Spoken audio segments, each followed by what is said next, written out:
मुल्क में आज कोविड के 7,495 नए केसेस, 434 अमवात।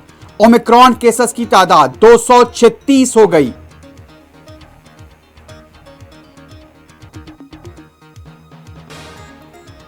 कोविड से पैदा हालात पर आज वजीर आजम मोदी का अहम इजलास। ओमिक्रॉन पर भी तबादले ख्याल का इम्कान।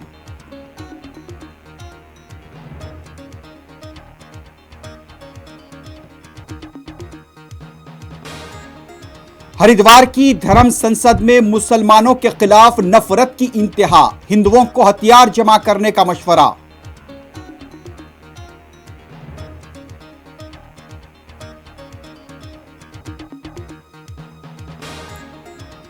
शुमाली हिंद में शदीद सर्दी की शिद्दत बरकरार, दर्जे हरारत में गैर मामूली इजाफा।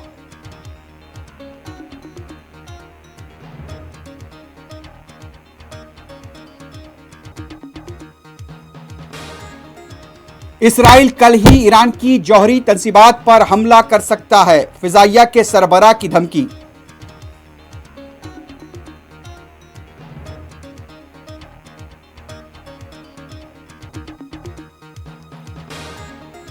बरतानिया में एक दिन में कोविड के 1 लाख से ज्यादा केसेस, अमेरिका में केसेस में 25% का इजाफा।